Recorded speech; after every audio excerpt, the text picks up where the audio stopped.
It is Soka Tano Thursday morning. Come, let us meditate like a Jedi.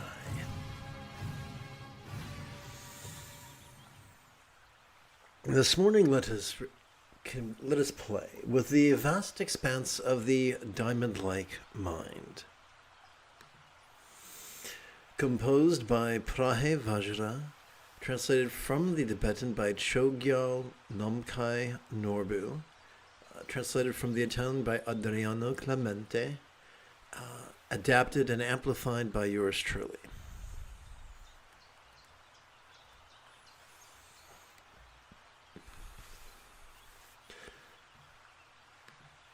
So the first thing I want to do is make sure that I transcribed this correctly, for I did so a time ago.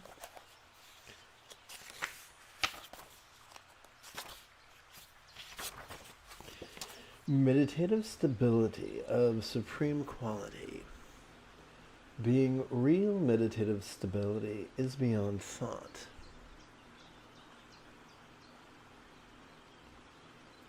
Without applying thoughts or purifying in accordance with nature, from thought itself, wisdom springs forth. Fabulous. Excellent.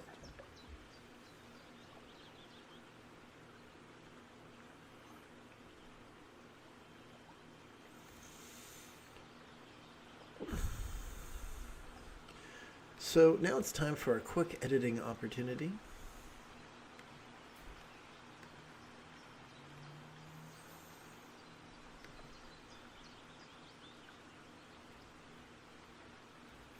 And I'm going to reduce this to a 12-point font or size and go back. So now once again I get to add words to the dictionary because that is the joy of upgrading a word. Add to dictionary. Not sure how fond I am of Microsoft arbitrarily ceasing to support the software that we purchased. So that we have to purchase new software. If you have a thought on that policy, do let me know in the comment area or the chat window.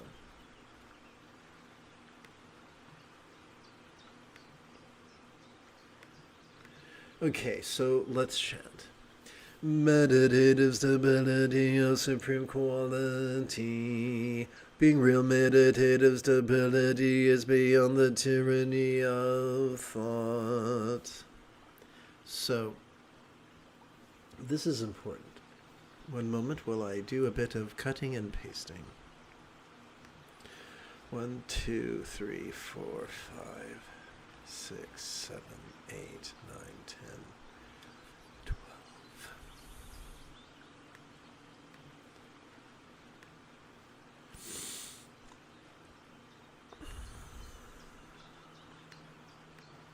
Paste.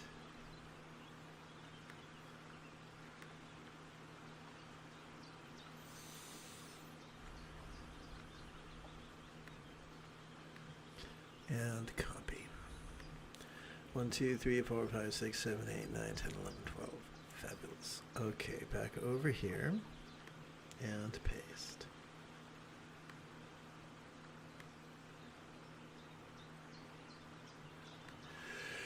All right. There is a myth, a very dark and dangerous myth, that we're not supposed to think. And the capacity or the faculty of thought gets us in trouble. No, it doesn't. The first of the 7 enlightenment factors is mindfulness.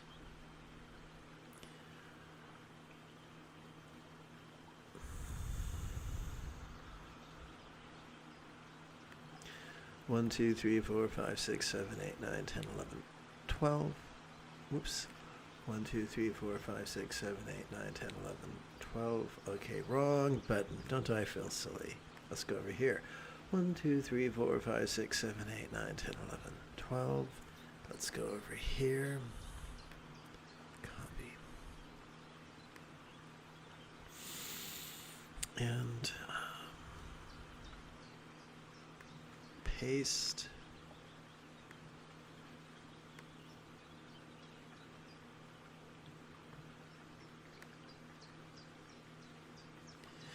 And one more.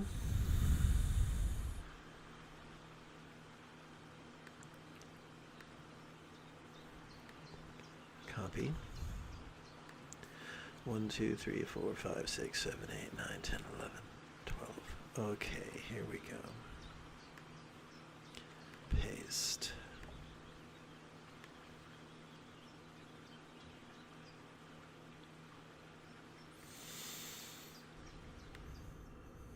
Excellent, excellent, excellent. Okay, so let's discuss thought and the tyranny of thought. One thing we have to get straight is that this original text was written in Sanskrit in the 6th century CE, so the 11th century of Buddhism. So there's going to be a lot of figurative language. That's just the way we're wired. We have evolved in such a way as to think symbolically. So it is an inevitability that in every culture and every language, there are figures of speech. So what does it mean to be beyond the tyranny of thought? First, allow me to remind you that that because of our sympathetic nervous system, we have evolved to notice vulnerably, passively, viscerally, randomly, and fleetingly. Anything else is not mindfulness, it's concentration, and that's a whole different kettle of fish. So what have we evolved to notice? We have evolved to notice mind's antics of perception. Seeing, hearing, feeling, tasting, smelling, and the like, including emotion, intention, cognition, recollection, and imagination. Right there in the middle is cognition. So we evolved to think and to notice our thoughts. There's nothing wrong with that and everything good with that. Now the question is, what do we do with the thoughts that we notice during meditation? And here's the answer. Every time we exhale, whether we know it or not, we are already wired to access our parasympathetic nervous system, which is divided between the lower third and the upper third of our spinal cord. This parasympathetic nervous system has evolved to help us physically relax and mentally release as we exhale. If we don't experience that, it's not because we're bad people, it's not because we're stupid, it's not because we're cursed, it's because all of humanity, or all of humanity's societies, since the Neolithic Revolution, have been conditioned to train us to be rigid, fearful, controlling, superstitious, elitist, cryptic, competitive, and cruel. That rigidity and those controlling tendencies train us to live in opposition to our autonomic nervous system, train us to ignore it or repress it or basically just be obstinate and do the opposite. One of the really cool fringe benefits of a healthy practice of mindfulness and meditation is that it teaches our cerebral cortex not only to notice our autonomic nervous system, but to cooperate with it. By doing so, by noticing and releasing, we notice thought, but we are not controlled by thought because we are cooperating with the autonomic nervous system. Let's continue. Without applying thought or purifying, in accordance in nature from thought itself, wisdom springs forth. So I'm going to do a quick edit again.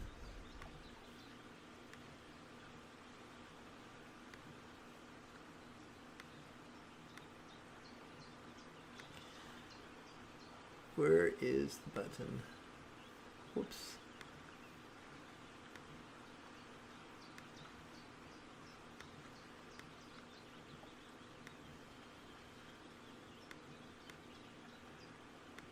And there we go.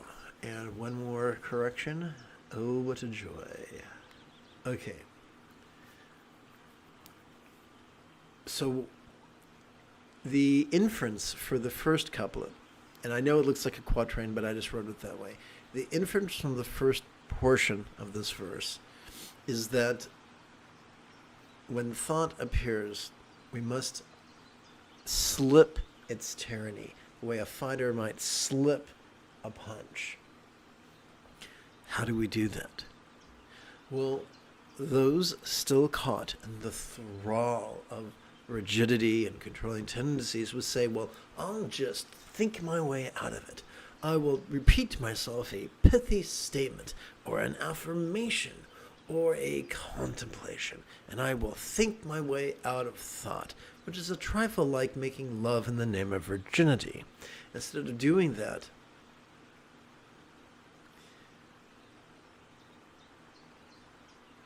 we're going to harmonize with the natural structure of our brain, with our autonomic nervous systems, whose two facets are the sympathetic and parasympathetic branches that we just discussed, the tendencies to notice and release. So one of the coolest things is that by silently and mentally, in fact, I want to do a cut and paste here. Let's see. By silently and mentally reciting the I really want to do a cut and paste. I think that'll make it easier for all parties involved. Okay, here we go. 1, 2, 3, 4, 5, 6, 7, 8, 9, 10, 11, 12. So let's do the old copy. And let's hit this. 1, 2, 3, 4, 5, 6, 7, 8, 9, 10, 11, 12. And let's go back. And let's do the paste here, see how that works. Okay.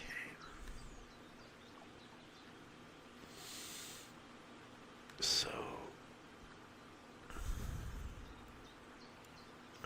we can reduce this to 24 and reduce this to 24.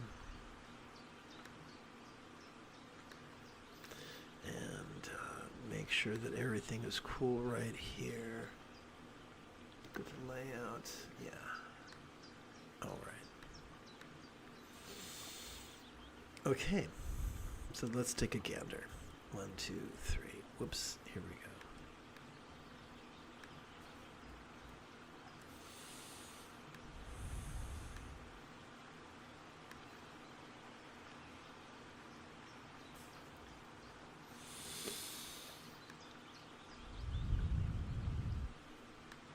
So, by silently and mentally reciting the demonstrative pronoun this during our inhalation,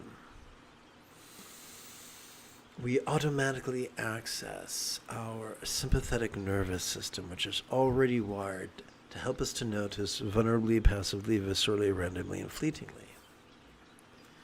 By silently and mentally reciting the one-syllable verb ease during our exhalation, we automatically access our parasympathetic nervous system, which is wired to support both physical relaxation as well as mental release.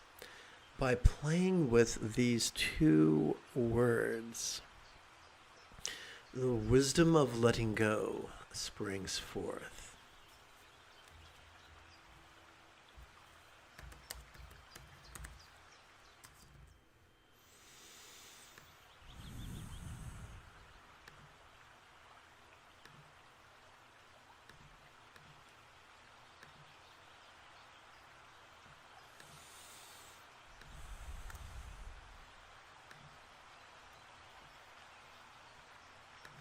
So now that I've given you a bit of a thumbnail sketch of how this works, together as a team, let's chant. Meditative stability is supreme quality. Being real meditative stability is beyond the tyranny of thought. Without applying thought or purifying, in accordance with nature, from thought itself, wisdom of letting go springs forth. All right.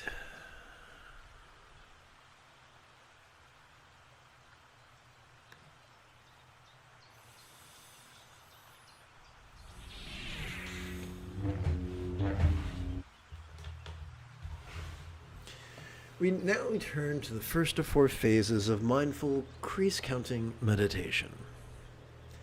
Over the span of 12 inhalations, we can advance our right thumb in the following manner, beginning with our little finger. 1, 2, 3, 4, 5, 6, 7, 8, 9, 10, 11, 12. Multiply this by 4 and you get 48. To multiply by 4, we count sets of 12 repetitions each on our left hand. 1, 2, 3, 4 sets of 12 repetitions each. To keep track of our first of 4 phases, we touch the great knuckle, or rest the great knuckle, at the base of our right little finger, upon the tip of our left little finger, palms up.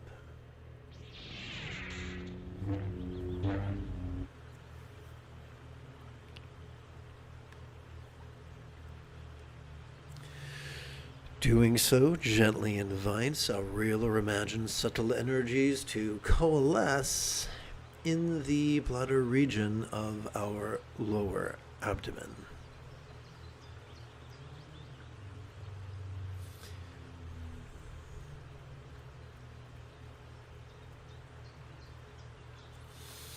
And as we mentioned a few moments ago, the key to mindfulness is to silently and mentally recite the demonstrative pronoun this during each inhalation, and the key to meditation is to silently and mentally recite the one-syllable verb ease during each exhalation. And so now together as a team, let's meditate.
Let's hit home.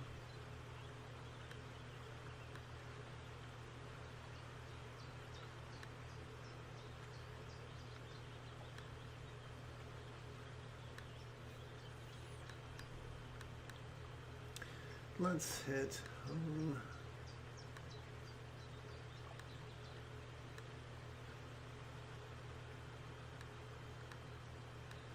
Okay. We proceed now to the 13th of 55 verses.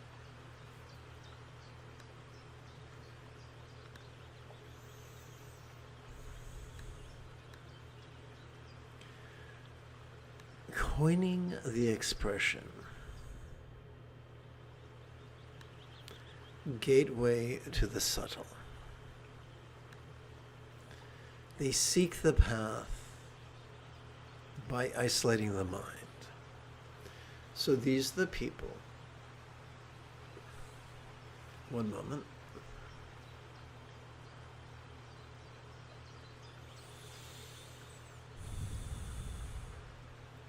One, two, three, four.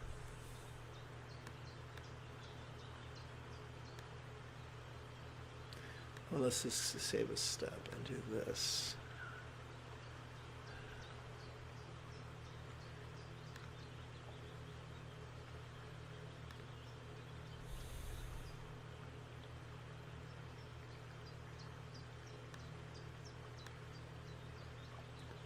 Okay, good. Copy.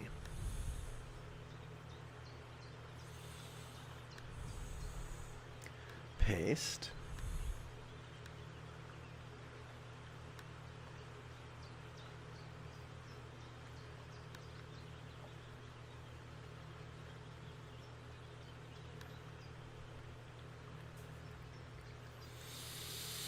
One moment.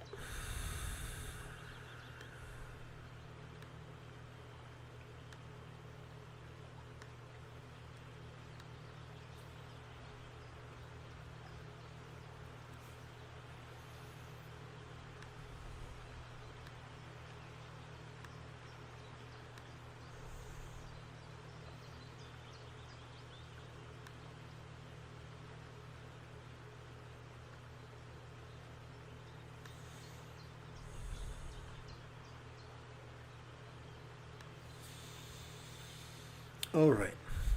Coining the expression gateway to the subtle, they seek the path by isolating the mind. So, as an act of rigidity, as an act of indulging their controlling tendencies, many people go into strict retreat where they live away from the general public. They don't see another person for years, sometimes at a stretch, and they meditate.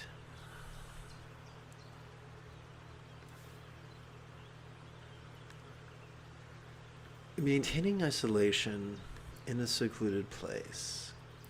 If we examine well, this is a form of conceptual meditation. So here, conceptual meditation is used as an insult.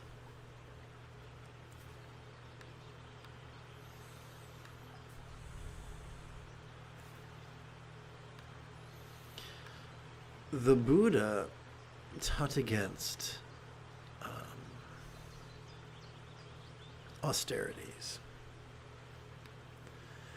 The Buddha taught against asceticism. And yet, as long as there are people who are controlled by rigidity and fear and controlling tendencies, there will always be asceticism. Sadly, tragically, even the late former head of the Nyingma order insisted that the way to love people was to isolate yourself from people. It would have been very funny if he meant that as a joke. The more we study this text, which is the primary text of Dzogchen, the more we will see how the contemporary practice of meditation around the world and even in Tibet, contradicts this text, and it should therefore come as little surprise to learn that so many of the people who contradict this text claim this is a restricted text only for special people, thus giving speech to the elitist tendencies of patriarchy. So let's chant this together. Coining the expression gateway to the subtle, they seek the path by isolating the mind, maintaining isolation in a secluded place. If we examine well, this is conceptual meditation.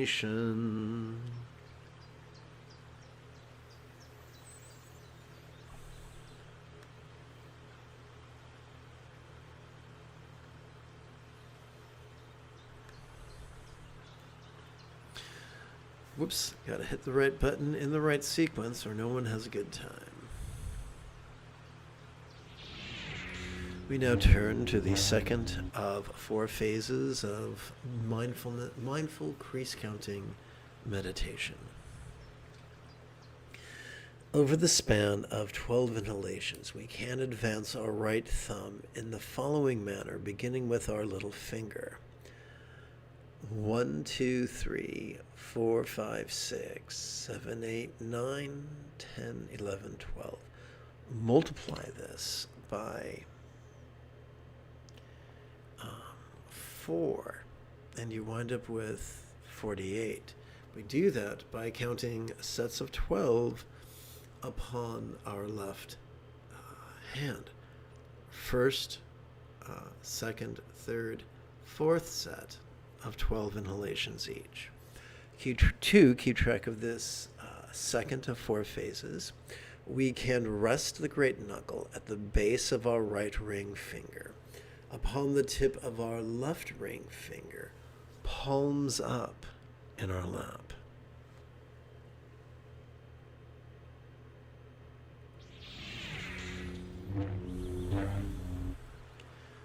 Doing so gently invites our real or imagined subtle energies to coalesce in the navel region of our mid-abdomen.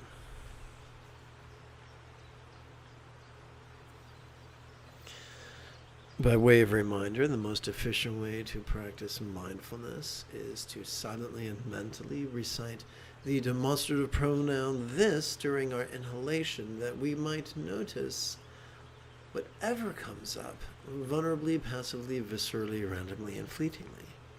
The most efficient way to practice meditation is to silently and mentally recite the one-syllable verb ease during our exhalation. Doing so supports both physical relaxation as well as mental release of our resistance to the absence of what we crave, as well as releasing our resistance to the presence of what we dread. Come, let us meditate together right now.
We come now to the 14th of 55 verses, and yes, I must spend a moment editing because that's what Word does when it is updated.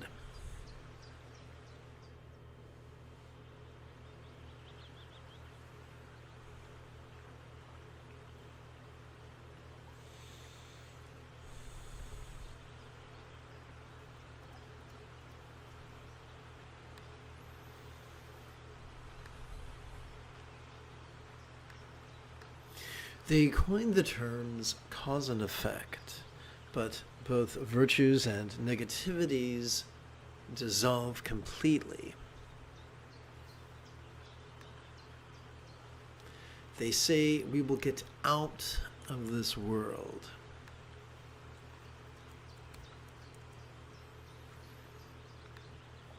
And nurture supreme complacency in accepting and rejecting.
So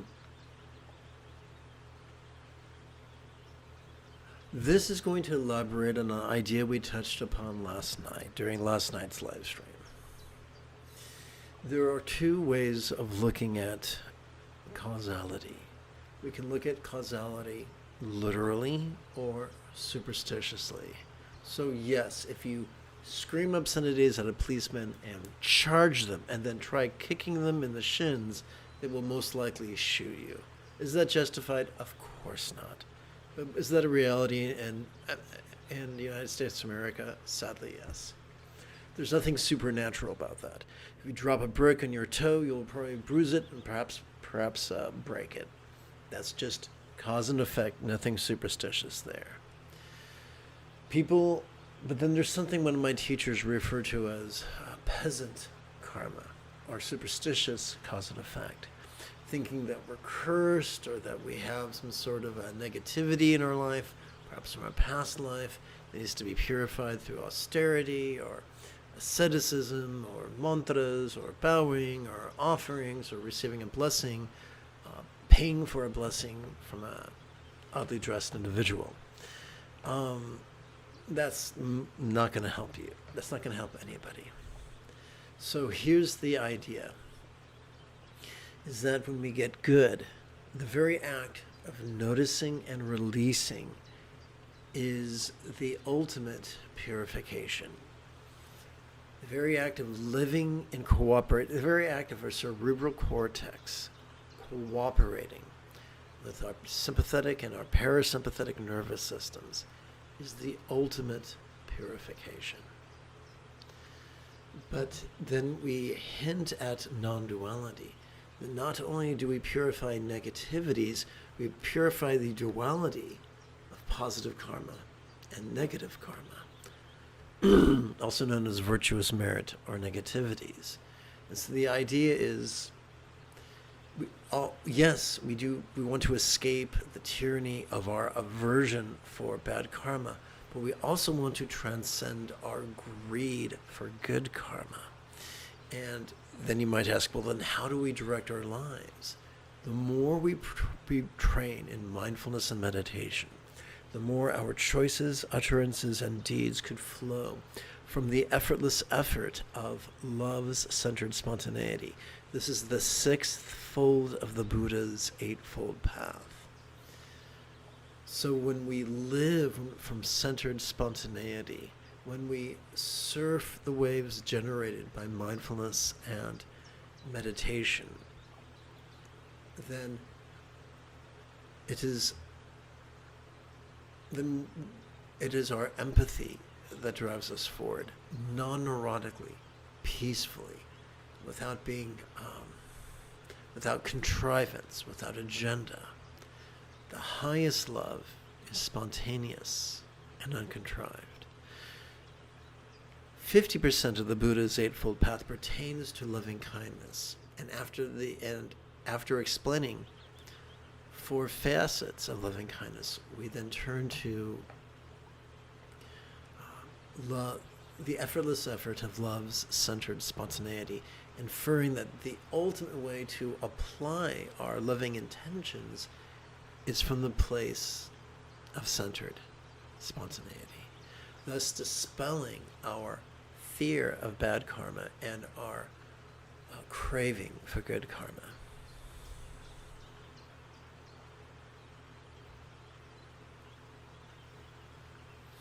They say we will get out of this world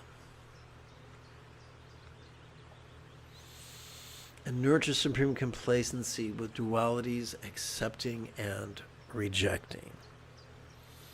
And now it's easy to look around and see horrible things happening to innocent people.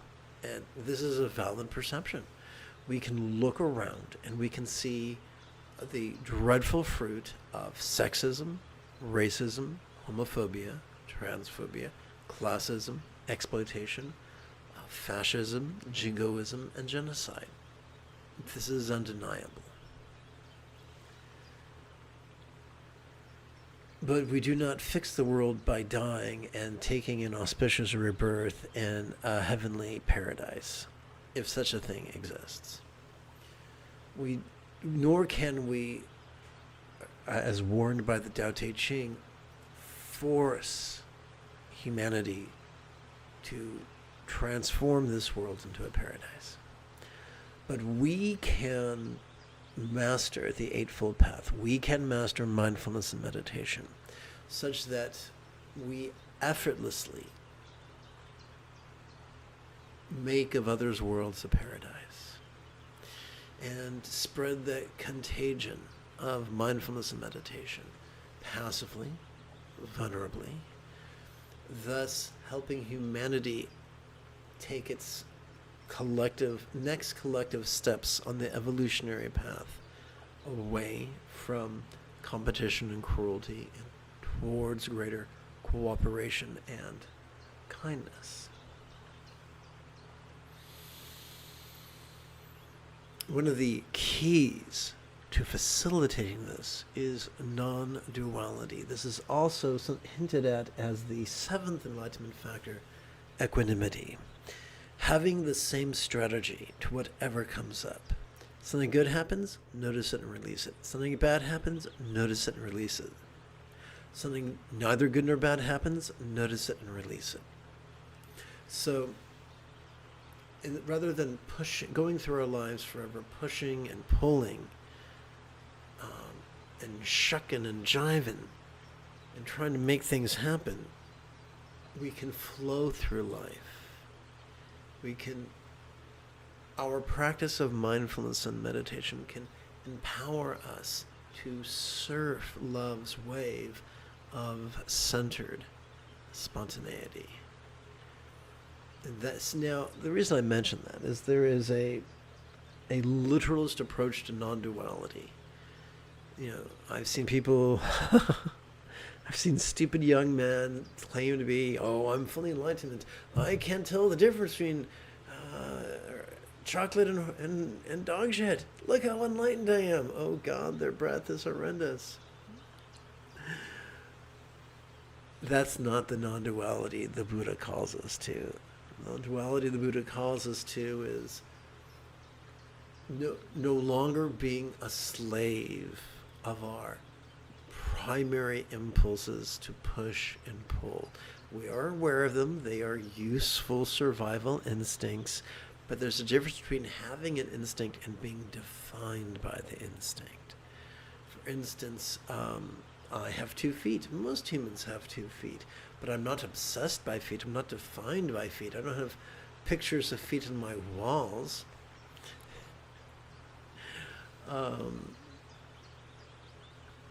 Similarly, lots of people who are super successful on Wall Street are just obsessed with acquisition. There's nothing wrong with sustainable acquisition, but their version of acquisition is not sustainable. It's not balanced remotely. So our job is, if you speak with someone who's really, really uptight, they will say to you, I attend a teacher whose job is to show us right from wrong. Dude, if you're an adult and you don't know right from wrong, you ain't spiritual. You're dangerous. We are already wired for empathy. We are already wired to notice the world around us, to notice what is beneficial, to notice what is harmful. We can set aside our Machiavellian planning and plotting, and due to the power of mindfulness meditation, flow from love's centered spontaneity, and thus accomplish more than we ever could through contrivance.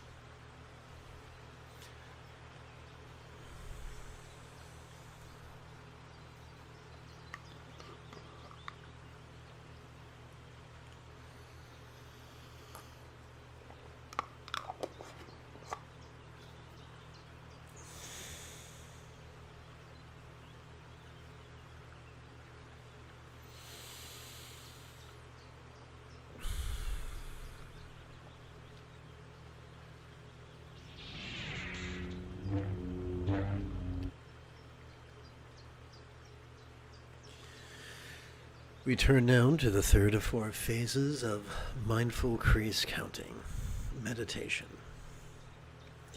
Over the span of 12 inhalations, we could advance our right thumb in the following manner, beginning with our little finger. 1, 2, 3, 4, 5, 6, 7, 8, 9, 10, 11, 12.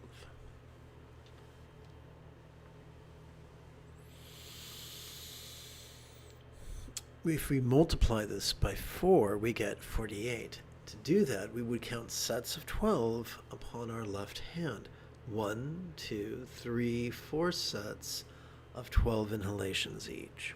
To keep track of this, our third phase, we could rest the great knuckle at the base of our right middle finger upon the tip of our left middle finger, palms up in our lap.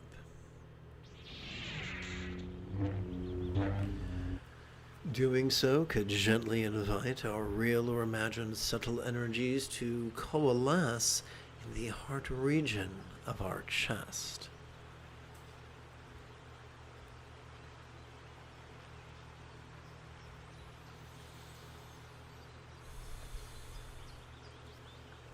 Allow me to remind you that the most efficient way to practice mindfulness is to silently and mentally recite the demonstrative pronoun this during our inhalation.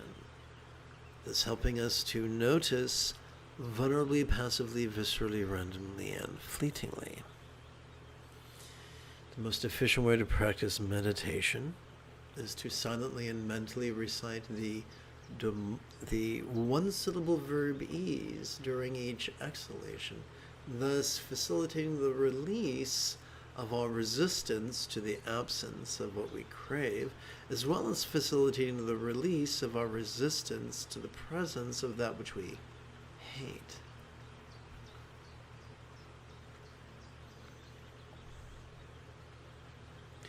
Let's practice.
Good morning and welcome to the final quarter of this morning's live stream.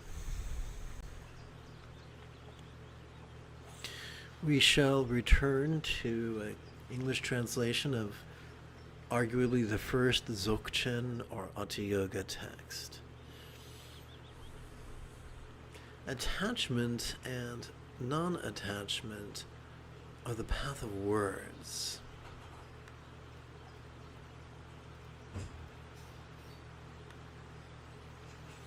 And something in the middle.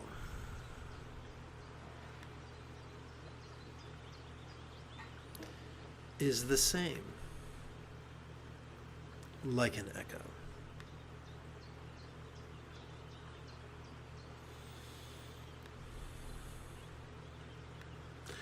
What does that mean?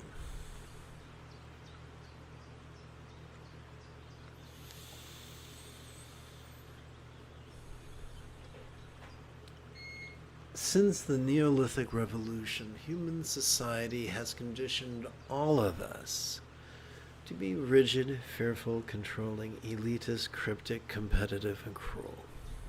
Oh yeah, and superstitious. A minority of us have tried to rebel against our conditioning and become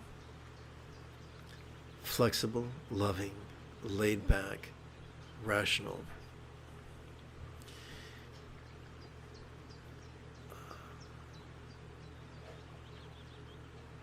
Egalitarian, lucid, cooperative, and kind.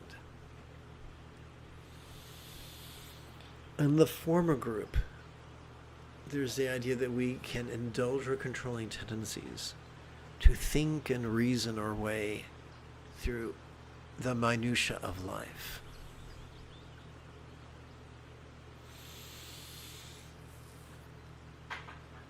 Sadly, the more we try doing that, the more we exhaust our prefrontal cortex. The more we exhaust our prefrontal cortex, I should really reach for an illustration here, so please bear with me while I do that. 1, 2, 3, 4, 5, 6, 7, 8, 9, 10. Copy.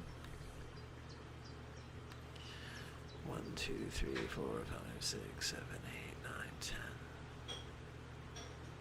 Okay.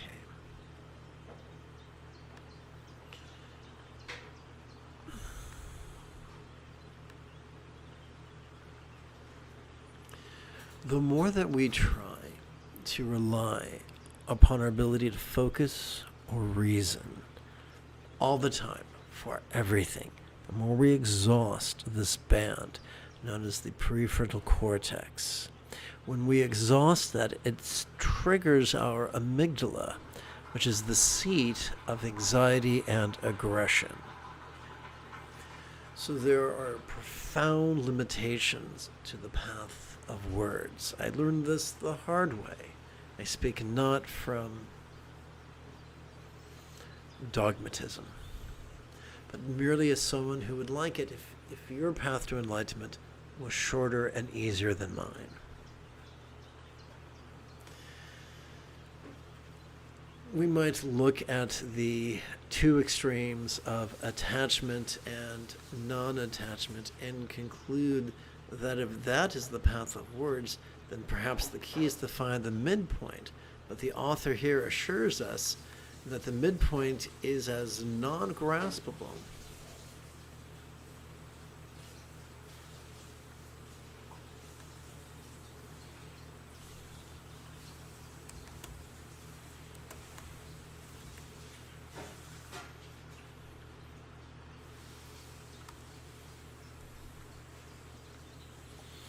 I'm sorry, having a little coordination issue here. Now, because this is an amplification, I use a much smaller font as well as an italic. This is just an adaptation, so I use a standard italic. So it's something in the middle is as non-graspable as an echo. So the problem that we need to surmount, that which we are trying to pull, the bar that we're trying to pole vault over, is neither the words but our own controlling tendencies.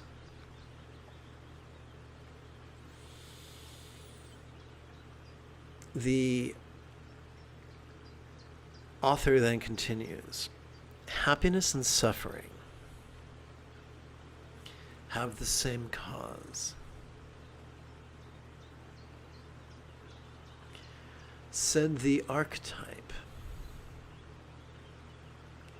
Vajrasattva, Lord of all beings.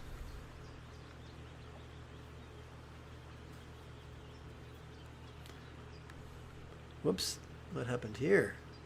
That's weird. Okay.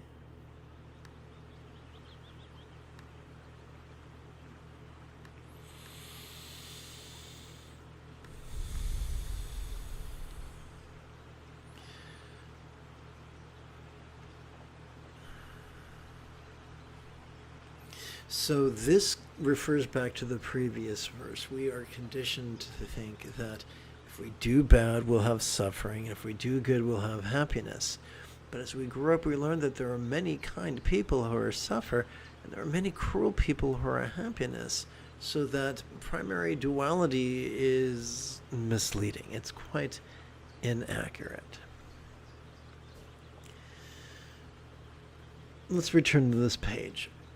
Our controlling tendencies, or an unreliable mechanism.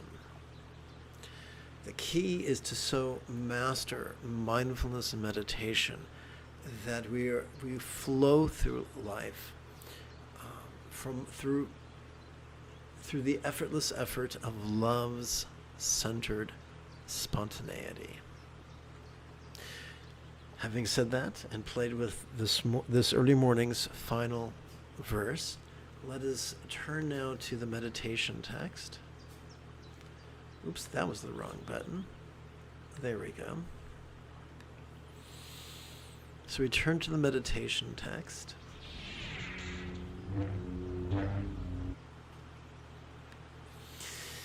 We conclude with the fourth and final phase of mindful crease counting meditation. Over the span of 12 inhalations, we could advance our right thumb in the following manner, beginning with our little finger.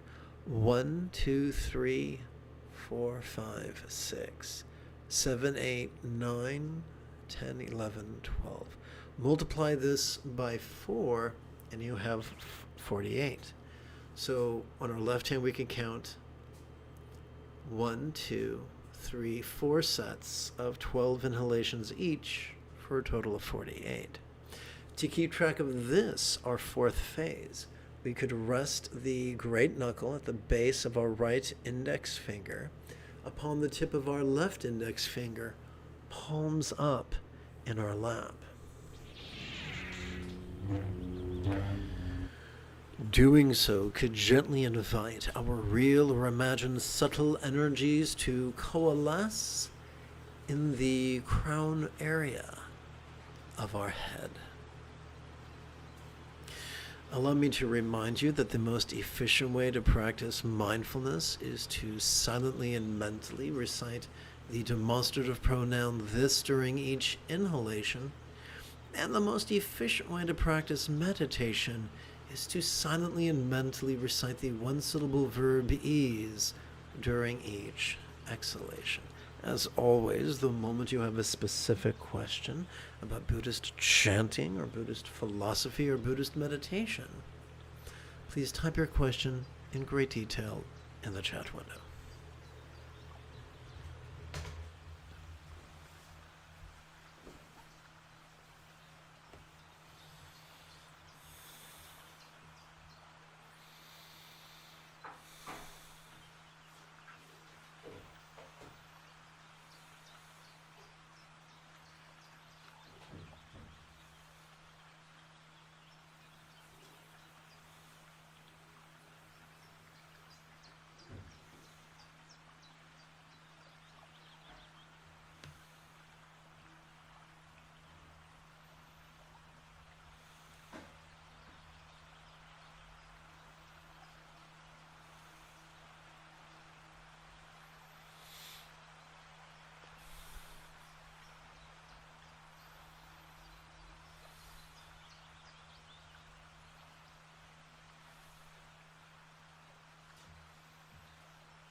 You've taken your first step into a much larger world. If you feel that I have earned it, you could give this live stream a thumbs up. You could even support this channel. In approximately 3 hours or so, I would very much like to return to lead today's mid-morning meditation class and group practice. And if you are as geeky as me, may the force be with you always.